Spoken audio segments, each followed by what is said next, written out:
Hello बच्चों, आज हम पढ़ेंगे चैप्टर 2 शब्द बोध। इससे पहले हम लोग क्या पढ़े? वर्ण यानी अक्षर। आज हम लोग शब्द के बारे में जानेंगे।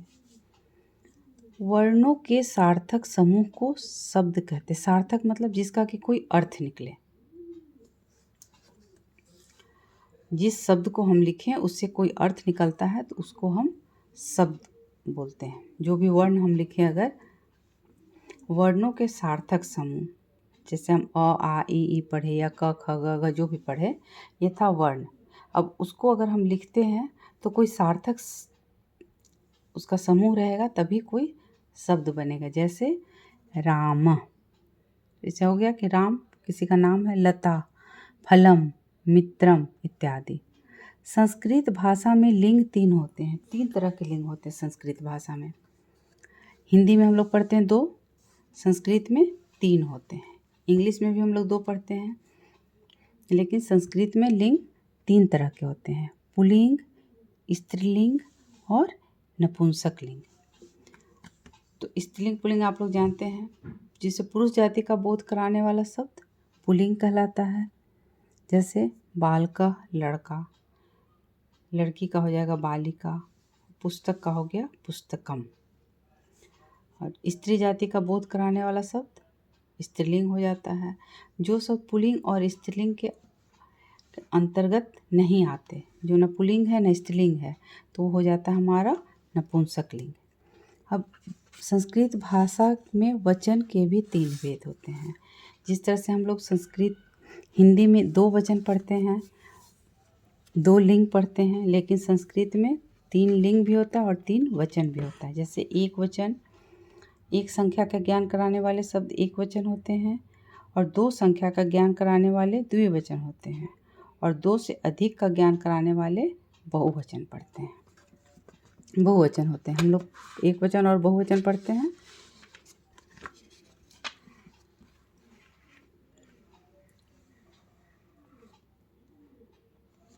अब ये हो गया हमारा आकारांत पुल्लिंग शब्द। पुल्लिंग के बारे में हम लोग पहले जानते हैं। मूल शब्द एक वचन, द्विवचन, बहुवचन। ठीक है। अब जैसे मूल शब्द हो गया नर। नर का मतलब क्या हो गया? आदमी। तो उसका एक वचन में उसको हम क्या पढ़ेंगे? नरः। अब इसको द्विवचन में यही चीज़ 2 आदमी जब हो जाएगा तो क्या हो जाएगा? नरौ। अब 2 से ज़्यादा लोग हो गया तो क्या हो गया? नरा। अब इसको आप लोग को ध्यान रखना होगा। पुल्लिंग में एक वचन में नरः हो गया, आदमी का हो जाता है नर, तो नरः। द्विवचन में हो जाएगा नरौ, बहुवचन में हो जाएगा नरा। मतलब इससे आपको समझना होगा कि एक आदमी है, 2 आदमी है और 2 से अधिक आदमी है, अनेक आदमी हैं। उसी तरह हो गया गज। गज मतलब हाथी, तो उसका भी उसी तरह से हो गया जैसे हम लोग नर का पढ़े। गजा एक हाथी, गजौ 2 हाथी, गजा अनेक हाथी। अब हो गया वृक्ष। वृक्ष क्या हो गया हमारा? ये भी पुल्लिंग हो गया, तो ये भी हो गया वृक्ष एक पेड़, वृक्षो 2 पेड़, वृक्षा अनेक पेड़। उसी तरह किसान, किसान को संस्कृत में बोलते हैं कृषक, तो उसी का हो गया, यहाँ विसर्ग लग गया। तो कृषक एक वचन के लिए, 2 वचन के लिए कृषको, बहुवचन के लिए कृषिका, आकार के साथ में लग जाएगा अनेक किसान, कृषिका।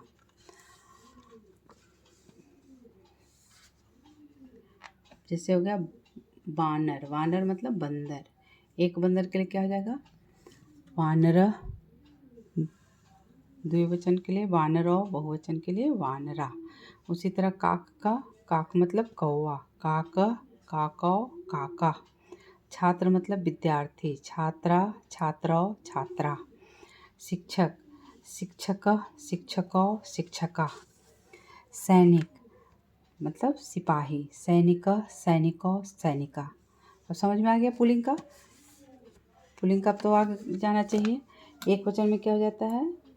जैसे बालका, 2 बालक हो जाएगा तो बालकौ, बहुवचन हो गया तो बालका, आकार के साथ विसर्ग लग जाता है। अब आगे देखेंगे हम लोग स्त्रीलिंग। स्त्रीलिंग उससे अलग होगा। बाला मतलब लड़की, तो एक लड़की के लिए क्या हो गया? बाला, 2 लड़की के लिए हो गया बाले, और बहुवचन में हो जाएगा बाला। बाला, बाले, बाला। एक लड़की, 2 लड़की अनेक लड़कियाँ। उसी तरह लता, लते, लता, एक बेल, दो बेलें, अनेक बेलें। अजा मतलब होता है बकरी, एक बकरी के लिए क्या हो जाएगा अजा, दो बकरी के लिए हो जाएगा अजय, और बहुत सी बकरियां के लिए हो जाएगा अजा। उसी तरह मूसिका मतलब हो गया चूहिया, एक के लिए हो गया मूशिका, दो के लिए मूशिके, बहुवचन के लिए मूशिका। इस तरह शिक्षिका मतलब अध्यापिका, एक वचन शिक्षिका, शिक्षिके, शिक्षिका।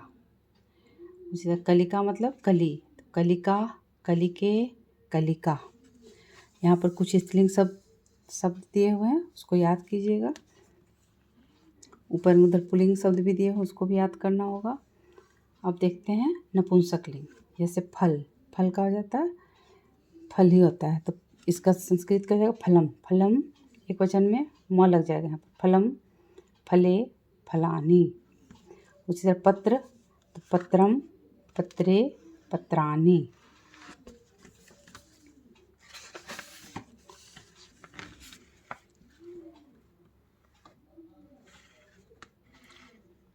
पर्ण मतलब पत्ता, पर्णम, पर्णे, पर्णानी। चक्र मतलब पहिया, चक्रम, चक्रे, चक्रानी। छत्र मतलब छतरी, छत्रम, छत्रे, छत्रानी। गृह घर, गृहम, गृहे, गृहानी। चित्र मतलब चित्र, चित्रम, चित्रे, चित्रानी। उसी तरह कमल, कमलम, कमले, कमलानी। पुष्प, फूल, पुष्पम, पुष्पे, पुष्पानी। पुस्तक, पुस्तकम, पुस्तके, पुस्तकानी। यहाँ पर कुछ वर्ड मीनिंग दिए हुए हैं नपुंसक लिंग के, उसको याद कीजिएगा। आप लोग को समझ में आ गया होगा, उसको रिवाइज कीजिए। आगे हम लोग इसका क्वेश्चन आंसर देखेंगे।